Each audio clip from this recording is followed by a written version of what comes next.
It's the SDG Podcast. Before we get started, you can check us out on the web at solutiondesign.com/podcast or find us on all the social medias, LinkedIn, Twitter, Facebook, and Instagram at Solution Design Group.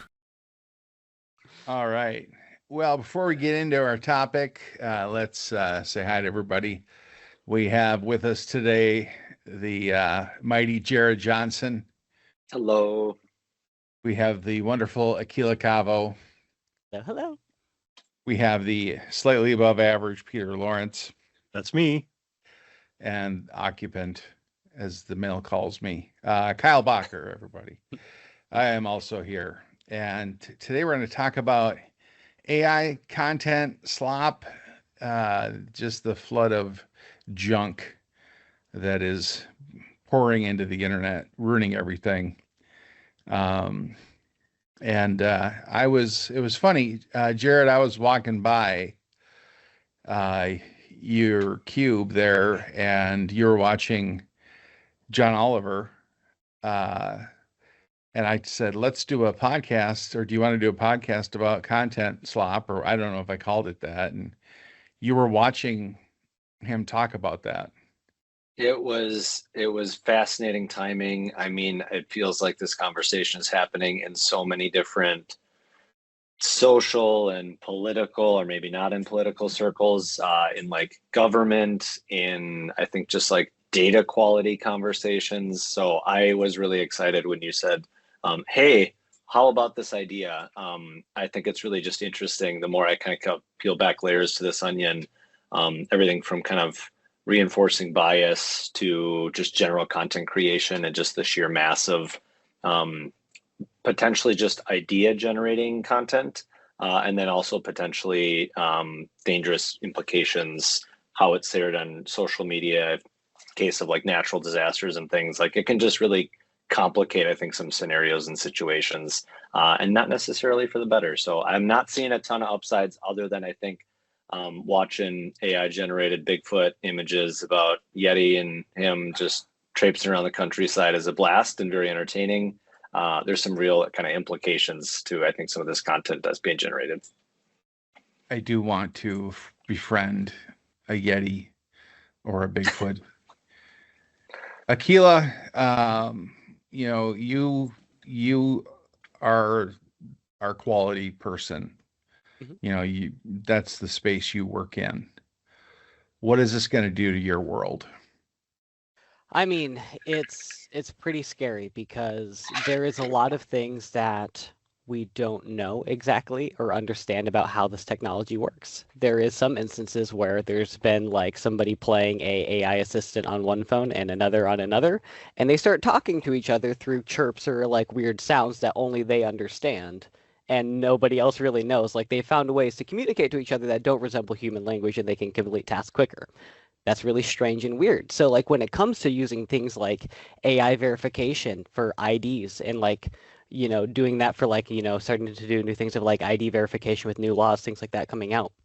There's a lot of implications where somebody could potentially maliciously find some of these loopholes in some of the logic of this AI to trick it into thinking things because it really does not know. It really does not understand. It's just meant to believe and can be persuaded or led into a way that can sometimes be blind to the people that implement it. So from just like an implementation standpoint, there is a whole lot of implementation problems that are going to need to be solved. And it's going to be an ongoing security battle that's going to be kind of a new threat landscape that we don't really understand yet. And there's going to be a lot of threat actors kind of acting in that are going to be kind of doing things that we don't have good policies in place for or good responses yet. I mean, the real question is, can I get rid of my antivirus off my computer? That's what I want to know.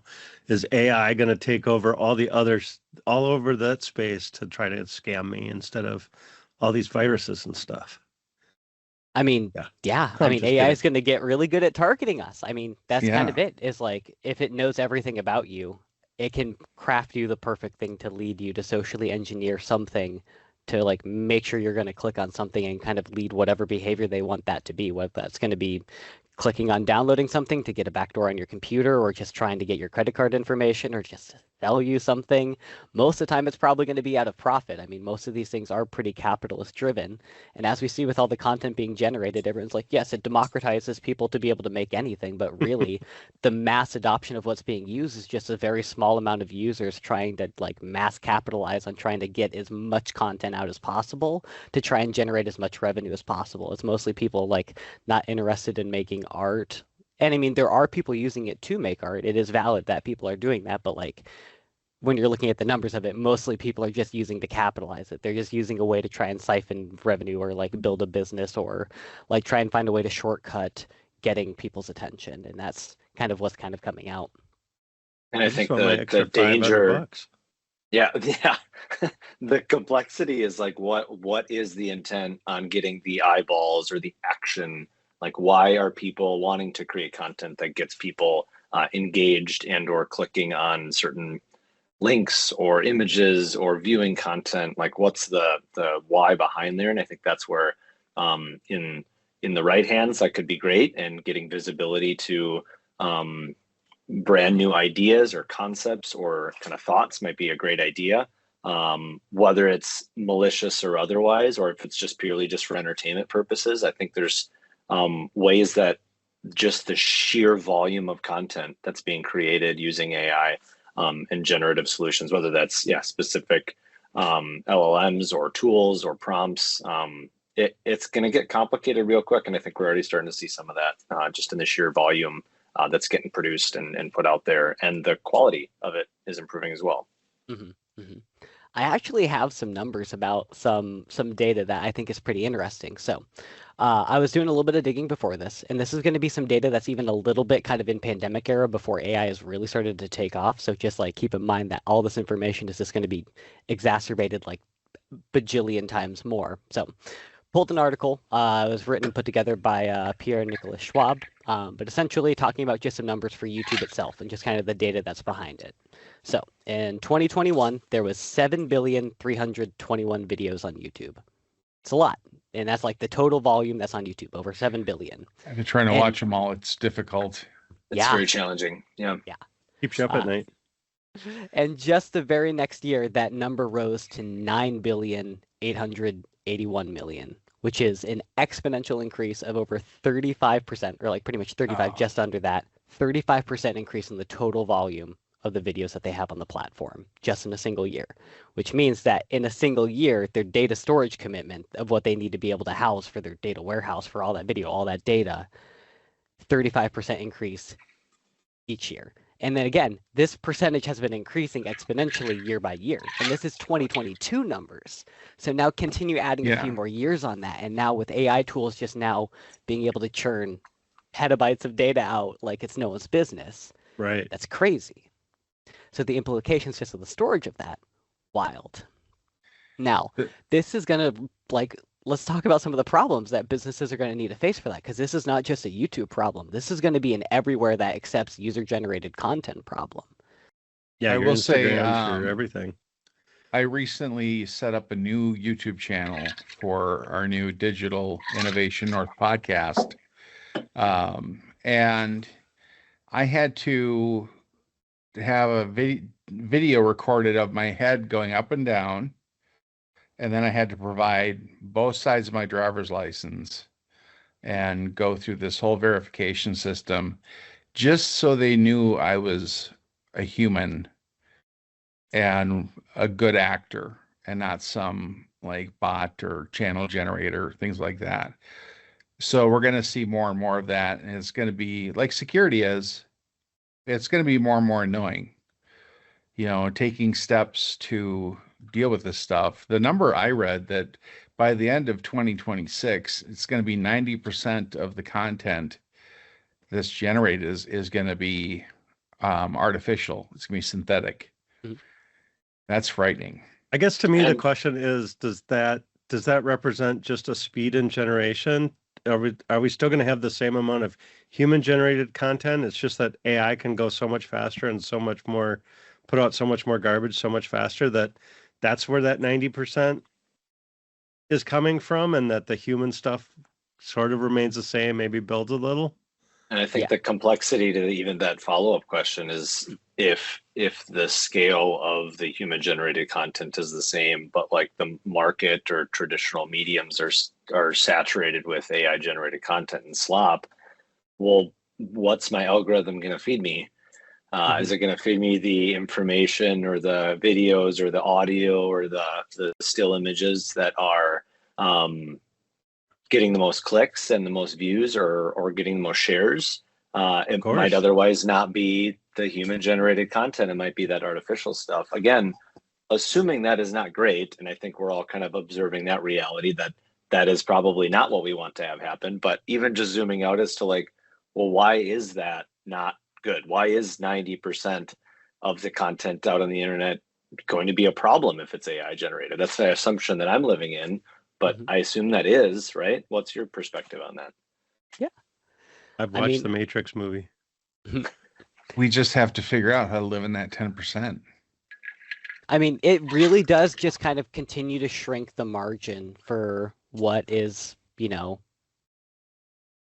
acceptable. So like if people are creating things and they're putting it online, pretty much if you are creative, if you're doing anything to, make jewelry, you are running your own little business with like wood carving, or you are a self-taught artist, or me myself running my own band, like the name of the game is content creation. You have to share yourself. You have to get your name out there. It's Right. really hard to do that just with only, being in person. That's a big component of it, but like building online community is a huge part of that.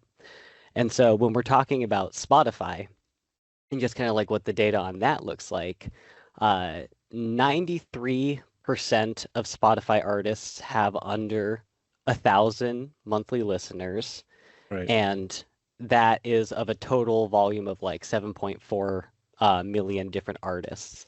Hmm. So like the majority of them are just like not generating or pulling any like whatsoever. And of that also, 77% of all tracks on Spotify um, have like less than 100 plays as well. So it's like huge volume of stuff's being generated and thrown out there, and then there's a lot of like algorithmic stuff that's in like playing it and just like pulling money out of the Spotify pool. And so like the way Spotify royalties work is essentially like there is a large pool that gets set aside from like everybody's subscriptions, and then based on like the percentage or like the amount that you get played in like those specific areas, you kind of get like a share of that pool.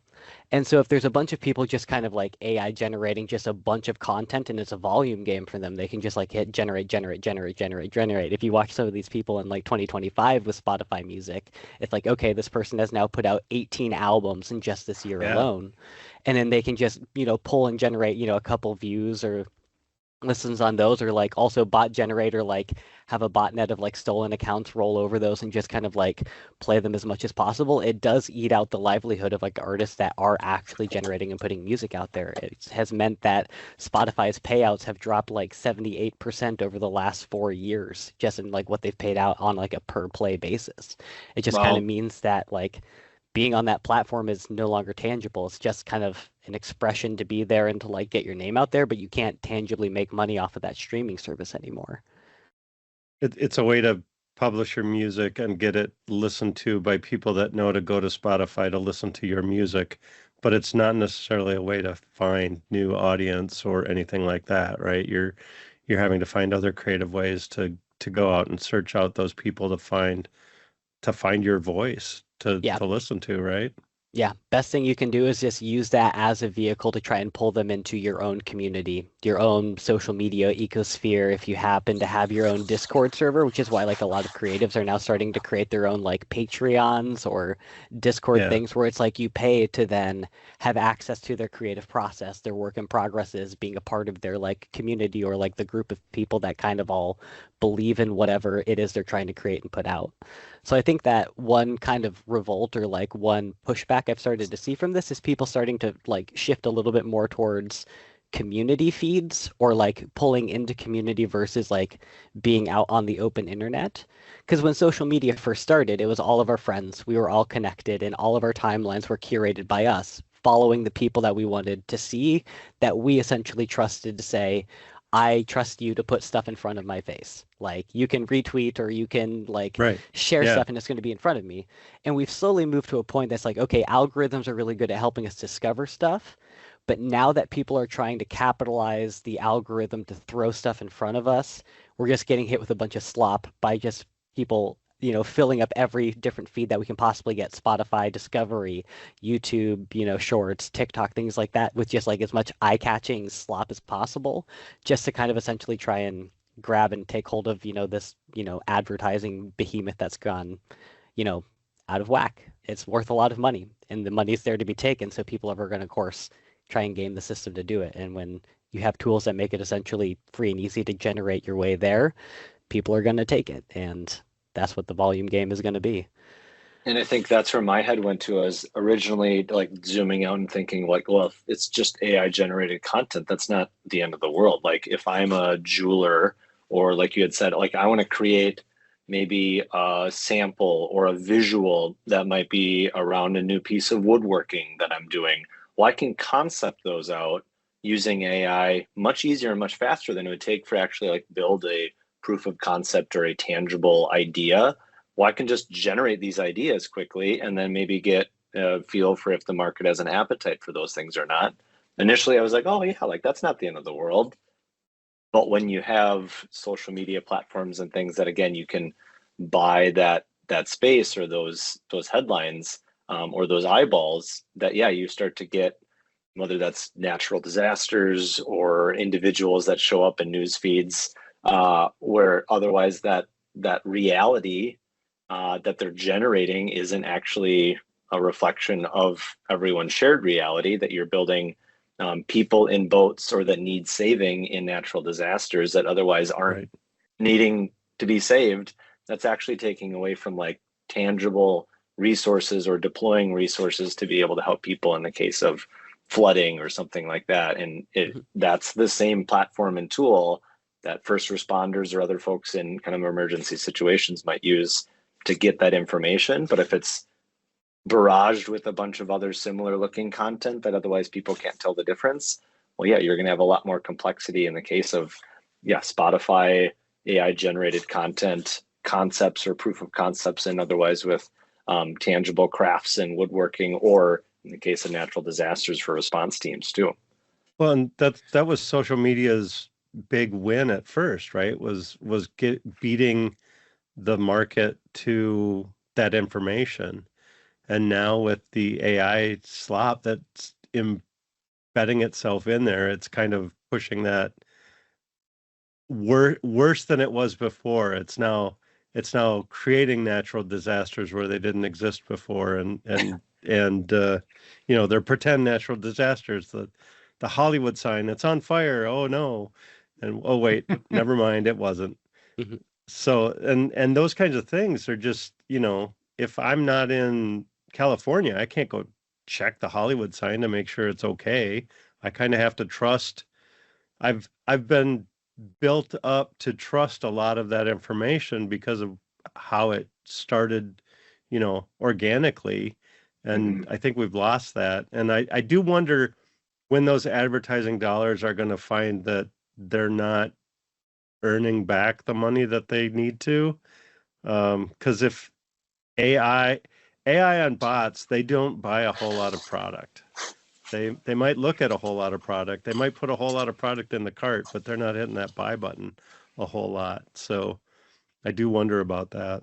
I wonder if you could set up Business, an agent yeah. to automatically click on that and get things shipped to you and put in a good review, and then it's actually gonna complicate that food chain a little bit more. All right. The internet, it's like what pays for the internet?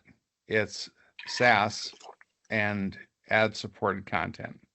And then you have things like direct person supported content like Patreon, like what you're saying. It's going to become destinations. You're going to have a set of destinations you go to and use, and the public spaces are going to just be overrun. So you're not going to go there anymore. So they're like, advertising to bots doesn't do you much good. So that might naturally kind of pull back on some of this stuff because there won't be a revenue stream in those spaces. And like you're saying, Discord, that's a chat tool that you can use with friends and family and communicate. And you don't need Facebook Messenger or Facebook or that stuff. You can kind of curate and build out your own experience and bring people into it. And I think we're going to see more of that. And I think that will actually be way better for people. Not just easier or cleaner, but better for the soul, uh, better for your personal happiness. So you're not seeing doom and gloom and clickbait and So all of that junk. is that getting us back to the bulletin board systems? Only we call it Discord now. I mean, yeah, it's ICQ, just kind of, yeah, just like they're like their own little things, little old IRC things. Like, it's just a new setup of just like your little servers. You have your different little things set up for it. I mean, I have a lot of Discords that I hang out in, and that's, where I get exposed to a lot of different communities, a lot of different places. It's been really great. And I think there's also just with all this, and when we're talking about, specific companies and their particular algorithms, there is like also, a perverse incentive that they have with those that like their concept or their kind of like entire model is kind of taking money from advertisers. So they have an incentive to, push as much content as possible. And when they get people onto their platform, you are their product, essentially, is the content you make and the attention that you get to it. And so we start. I'm kidding. And we start to see, like a lot of these companies start to use your data now to then bundle AI stuff. So YouTube's using all of our YouTube videos to make YouTube AI tools. We have Spotify that's starting to train on, Spotify, all the music that's uploaded on them to train Spotify AI music tools. And so there's nothing stopping then Spotify from then releasing music onto Spotify that's created by, their own AI tools or just letting that be there, because then that's music and content on their platform that they can then algorithmically push and then put into people's feeds.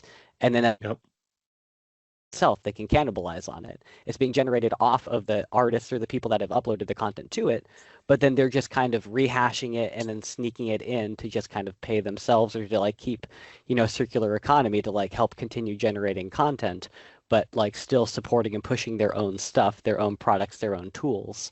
You As part of totally that, see that then, on like YouTube Shorts now, where they're featuring someone else. They're stealing. They're just flat out stealing other people's content and taking a short clip of it and then reacting to it, and it's 60 seconds long, and then you're on to the next one, and that one has a human sounding voice but makes mistakes and gives away that they are AI. And then I feel sick to my stomach. I don't want to watch AI created content unless it's, Bigfoot. Well, Let's and I face think it. there's a value, and I don't know how it's going to be enforced or even what the kind of value would be for those platforms to be able to identify it. But the value of identifying AI generated content, either upon upload or upon the user actually consuming that information, that sound, that song, that video, to be able to say like, is you're somehow watermarked or digitally footprinted with some sort of AI generated stamp. I think to be able to do that would be great. I think there's ways that there's probably going to be to get around that, to have play a AI generated song into a speaker or a microphone and then actually record that and upload that secondary source. But Yeah. I think there's got to be ways where we can have checks and balances with this slop and content and saturation of the market that's just getting cranked out AI generated information and content across the web.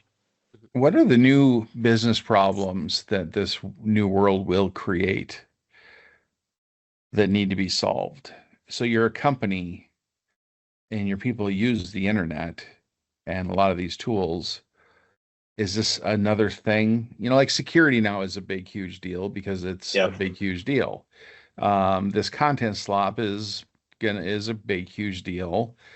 But there's like little islands, safe little islands out there. But what is it going to do to companies?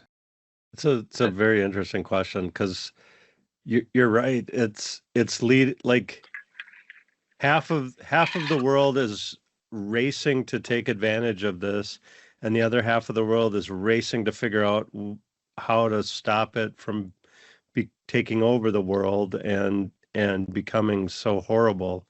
I have a feeling that it's eventually going to come down to money, but we'll see. As a business, um, you have to look at everything a lot more closely, right? Just as you do as an individual. If you're gonna, you know, I'm I'm guessing there's going to be AI generated businesses with AI generated tools that don't actually work, but the sales pitch sure looks fancy and awesome, and the screen grabs that they show me in the demo with the AI demo looks great. So yeah, it's going to be and just Lots of invest reviews. All those reviews looked real good and convincing. so many reviews. It's I amazing. still fall for that. This must I'm be an just a awesome sucker. product. Yeah. When you realize that you're a complete sucker and believe all the reviews and all of the things you see and read, um, there's a moment now where you come to grips with that fact and you go, "Oh, this is bullshit." For lack of a better word, like the thing I'm watching is garbage. And the things I'm doing with these tools is too easy to call it my work. I create this image. It's like you typed a description, you gave it an image to start with. You didn't create a work of art. You created maybe something that people like and is cool. And we're going to have to accept that, that's going to happen. And we're all going to use that kind of stuff. Um, but just knowing that that's all happening behind the scenes with these AI tools, it's kind of a letdown if you're a creative person, to do something like that, because you're not. It's like we have this built-in sensor system that picks up on it and goes, "Don't feel good about this." you Well, know, and so as a regular person, in IT, if I were trying to find a piece of clip art or something like that, and I wasn't allowed to use a creative person to create a piece of clip art for me, in the past, I might get a Getty's images. I probably don't have a license for that if I can't pay for someone else. So now I'm just searching for something free that looks kind of like what I want to present. Now I'm going to go and create it. And now where the and always those things get a life of their own inside of business, right? This was the coolest thing ever presented in our business. We're going to present this to other people, and pretty soon it's taken on a life of its own. And nobody asked the question, should we? Or is that really the face that we want to present? Or where did that image come from? And Akila, it's been a problem. Akila, I have a question for you. Mhm. Where do you stand on synthetic training data for training AI models? I mean, it depends on how good that data is and how well the model you supply for it is. I mean, like essentially, it's going to be pretty useful for long term, how it's going to be implemented into pretty much most businesses as far as generating test data. I mean, it's a godsend as far as that's concerned, Right. because you can then start to generate realistic looking or like data that looks and matches what you're expecting. And so if you're using a real data set and you have a good model, you can come up with really good synthetic data. But you kind of run into the copier problem if you start using that synthetic data to then train something again, because it's essentially just a copy, then of a copy, then of a copy. And each time you're losing a little bit of fidelity. You're losing a little bit of like what made that tangible or like effective in the first place. And so it just kind of depends on where that's coming from. And that's also partly where some of these like feedback loops that happen that have then kind of exacerbated online, like Shrimp Jesus and all that happening on Facebook, was essentially bot aggregation, feedback loops of it, essentially posting an image and then bots going and interacting with those. And then the AI and like the little network on it going, okay, this is actually good content and people are engaging with it, generate more and then post it. And then they just kind of cycle and continue doing that. And they keep printing out more and more. And then it just becomes more and more obscure and strange. And then it comes to a Yeah. really weird conclusion or a really weird point.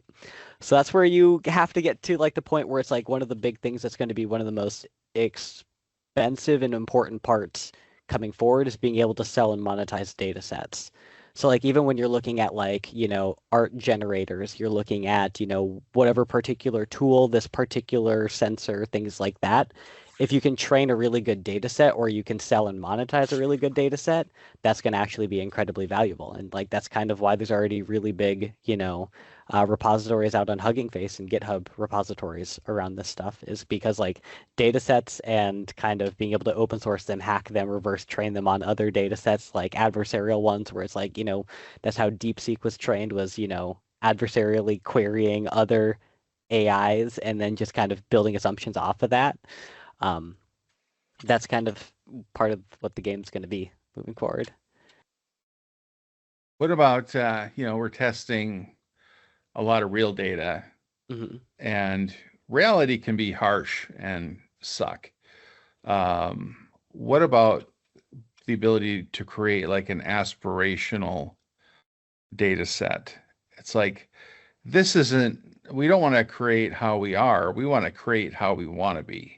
Mm-hmm.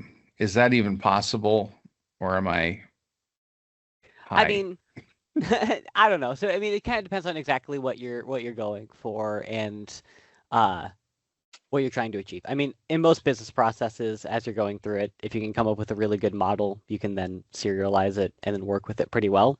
But I think one of the more important questions is like, as we get into this new era of like immense data, like beyond big data, we are at Right. immense data. We are at incomprehensible data level. Yeah.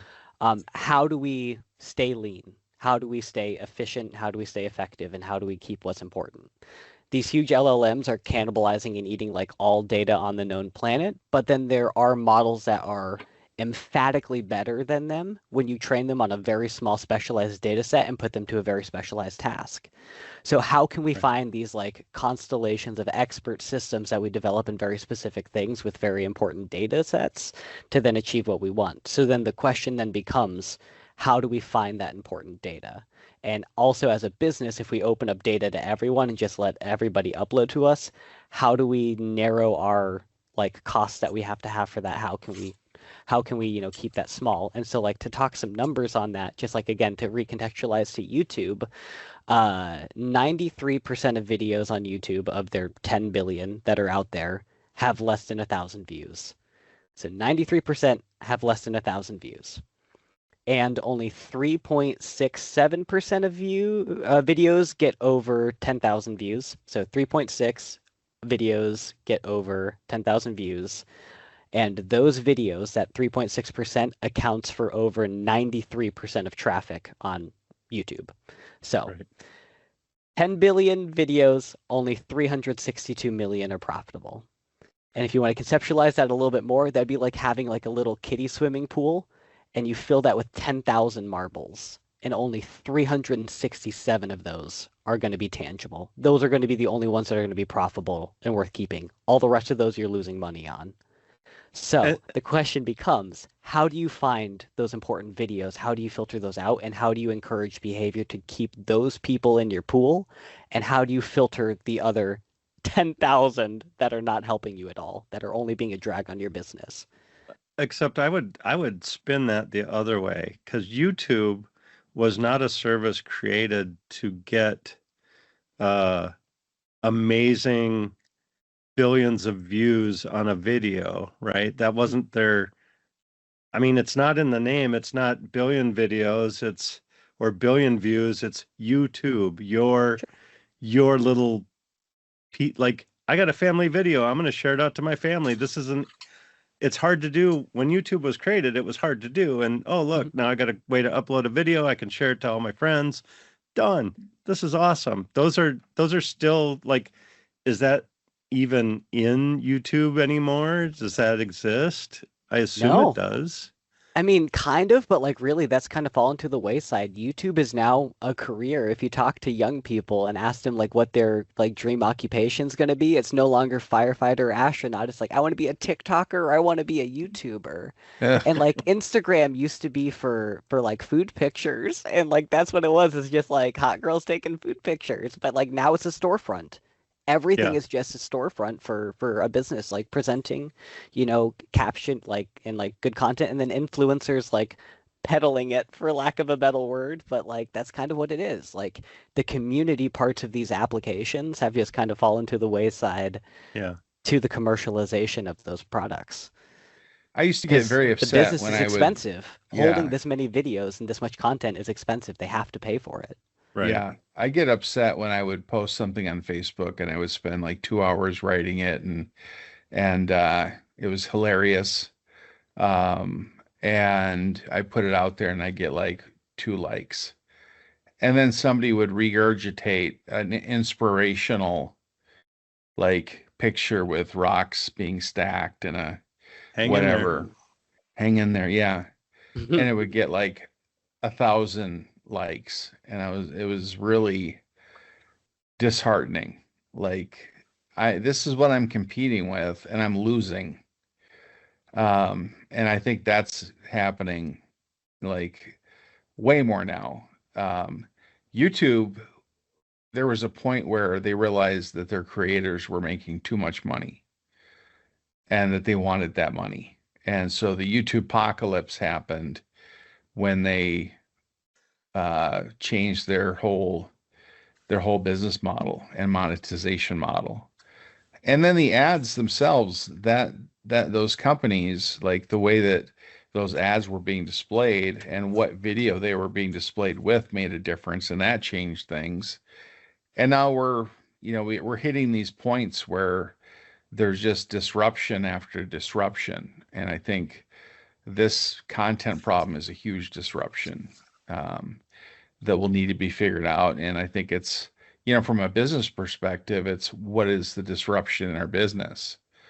Are Right. we relying too heavily on ChatGPT and we're getting bad information that's presented with extreme, like William Shatner level, James Spader level confidence that it's right, and so we're regurgitating that, but it's wrong, and now we feel silly. It's like when people would start a speech with, Wikipedia defines something, and everybody laughed like that's not a legit source.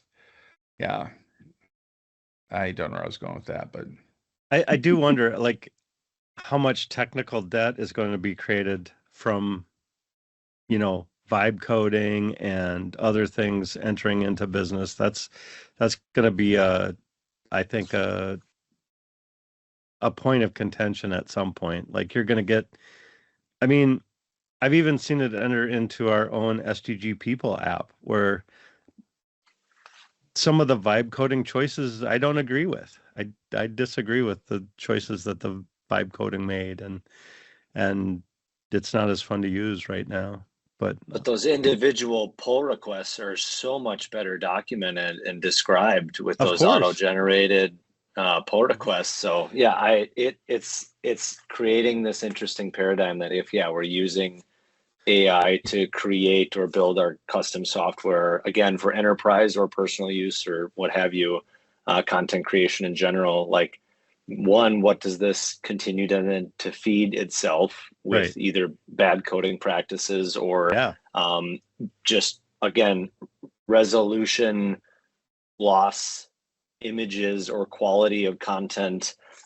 What happens to general unique quality ideas? What happens to traditional documentation practices that have otherwise been diluted or kind of abstracted to the point of being unrecognizable? It's exciting and terrifying to see both how people are using this technology, both for, again, content creation, augmenting workflows, making things better, but also how each of us are defining better is kind of running down different roads really fast. And I assume some people are going to get this right, but a lot of folks are going to get this kind of sideways. Yeah. And come back and clean it up. Mhm. Yep. I think that generally the problem is when you try to make things more and more complex, and the more and more you lean on it to think for you, the worse your outcome is going to be. Right. The more granular you can get with your request, the more guardrails you can give it, the more examples and the more definition around like the format of exactly what you need, the better you're going to get. But as soon as you start to say, make this for me, that's when it just goes kind of, up. And it's Make not make me $1 million idea. Build me a Make me unique a mobile app app. that Yeah. everyone's putting that same prompt in. Yeah. Where can I But- find low price marbles and a large kiddie pool? Exactly.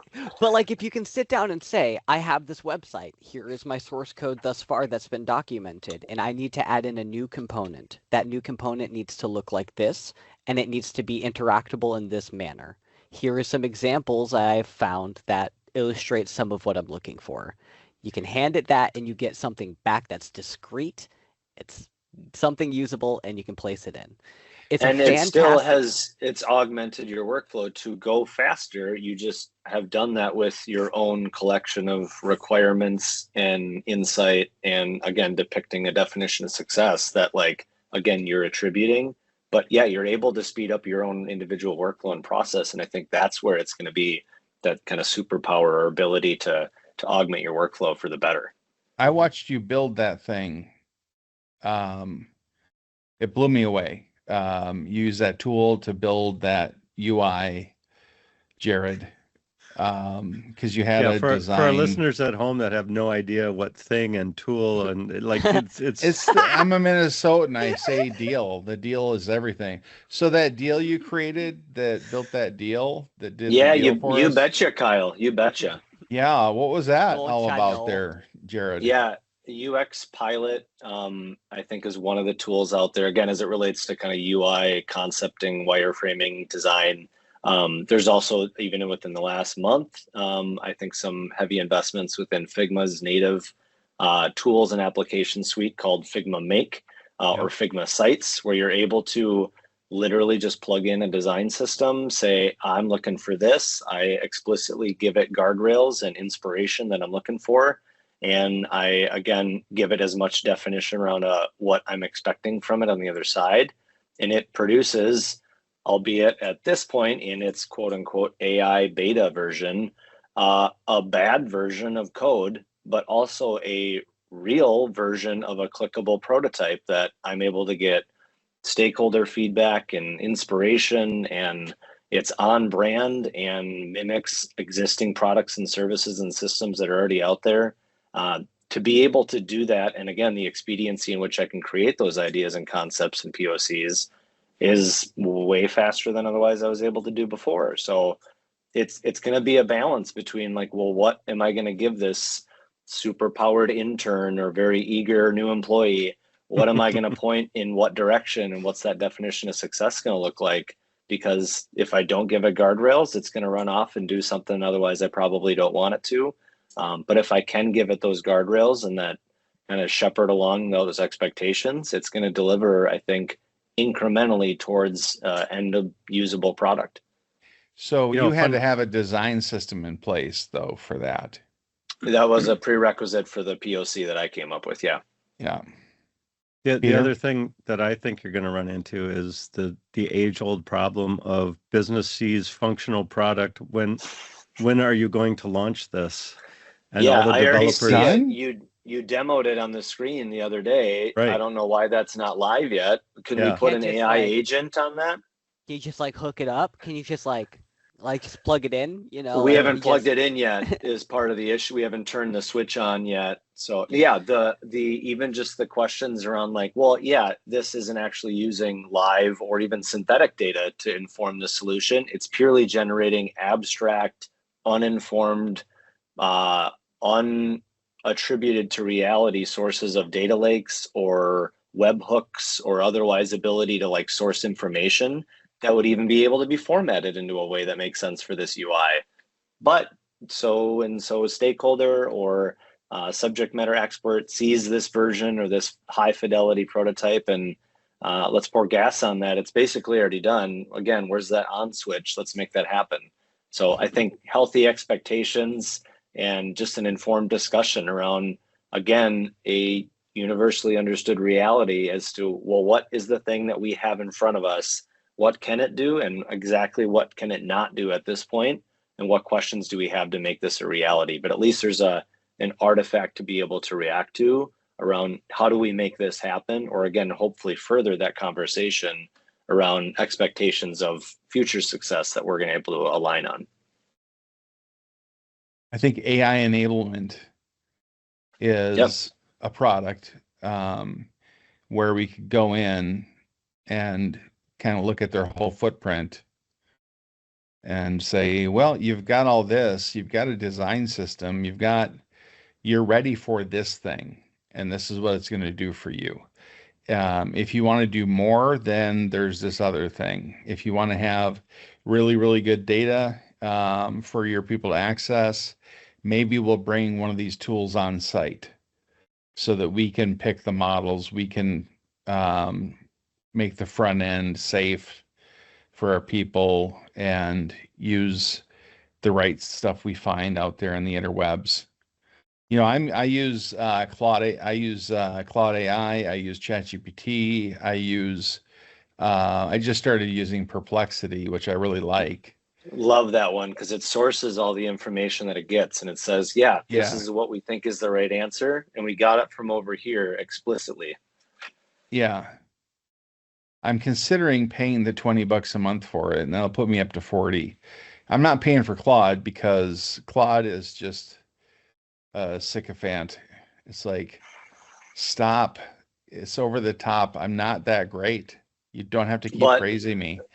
But I know that's what's on the back end of like Figma's Make. I know that's exactly what they're using to be able to generate these hi-fi solutions and even clickable prototypes is they're, again, plug in a design system, pair it with Claude's backend LLM system, and like you're able to generate these things so much faster than otherwise it would have taken to do this relatively monotonous work of aggregating design patterns and solutions and components and approved engineering kind of blessed solutions that otherwise now we're able to just leverage quickly and auto build this solution to this concept or this dashboard, again, way faster than otherwise we would have before. Jared, that was a fantastic answer. Is that what ChatGPT said to say? It's, actually, I'm a bot. So this whole thing is very confusing. All right. We're getting down to the wire. We got 7 minutes left. Let's start doing some parting thoughts as we head out the door and shut her down. Peter? For those of us that lived through the age of copier blurring and copies of copies of copies and having them in the workplace, I think we already know what this future is going to look like. It's just not here yet.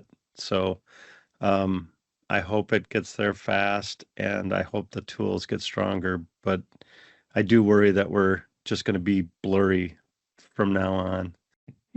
What do you mean by blurry? You remember the copies of copies, right? Yeah. This is important. It's posted at work, and then they took that copy down and made a copy of it and put it up over here. Oh, the degradation of the... Oh, it's so degraded by the end. You're like, I think that says important, but it might say something else that's not really work safe. But yeah, it just, and I've seen that with AI picture generation too, right? If you feed an AI pictures and have it generate more AI pictures and keep looping back, it just goes to garbage so fast. And I don't know why. I don't know if the people training the LLMs know why, but yeah, it seems to. Akila. I am happy for the world that we're in. And even though there is a lot of AI slop and it's like all garbage, it does give me a whole lot to shine against. I'm so happy with the music that I'm making, and it just means that I can cut through it even easier and better because, I'm certain and I know what I'm making, and I know that even despite like the volume of just like a bunch of garbage and slop out there, that there's still going to always be a market for human innovation and human stories, because those are always going to connect so much better, because whenever you're generating or making something, it's not done with intent. And sure, you can give it as much instruction as possible, and again, the more instruction you give, as granular as you can get it to a very specific thing, you're going to get a better output. But again, you then have to combine things together to make something like truly magical and something that truly connects and resonates with people. And so I think that whether you're talking about music, whether you're talking about some form of self-expression, about your clothing, about how you make yourself look, about what you end up buying, about what you end up spending your time watching and consuming, all of those are conscious choices that we're going to end up making. And I think that humans are always going to end up being drawn to the things that express a human emotion or a human condition the most. And I'm not too worried that I'm going to be losing out on that. I think there's always going to be a market for it. It might be smaller. I might be competing. There might be a lot of garbage out there, but I know that I'm always going to find the people that are going to matter. Community is always going to be there. Kyle, what do you think? Because I want Jared to go last. If you double the size of the planet, but the stuff you added was unlivable, you couldn't do anything with it. You can still live on the good part. You could stay away from a lot of the junk. You can shut down platform. You can get out of social media. You can avoid YouTube stuff. You can use Patreon. You can start to fund things, and that real people are doing. So I think that there is a lot of noise. There's a lot of things that are going to fool a lot of people. But I think we'll become more literate to what AI is and what slop is, so we can avoid it. Jared, take us home. Yeah, I very much value and appreciate, and I think just in general, everyone collectively does, the human experience and the ways that shows up and is expressed through images and sounds and videos, or just even Facebook reels and clips on YouTube.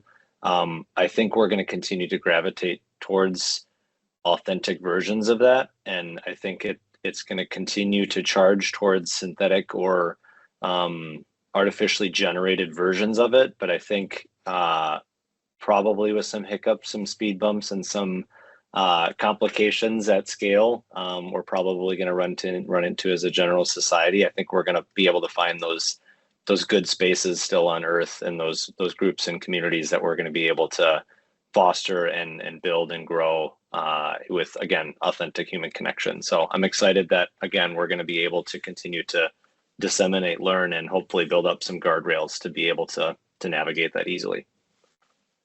Awesome. Well, thank you everybody for joining us, Jared, Akila, Does. and Always does. Peter. As always, thanks for being here. Of course. And Awesome. with that, I think we will say goodbye, everybody. Goodbye. Cheers, Later, all. everyone. Bye, everybody. Bye, everybody. See ya.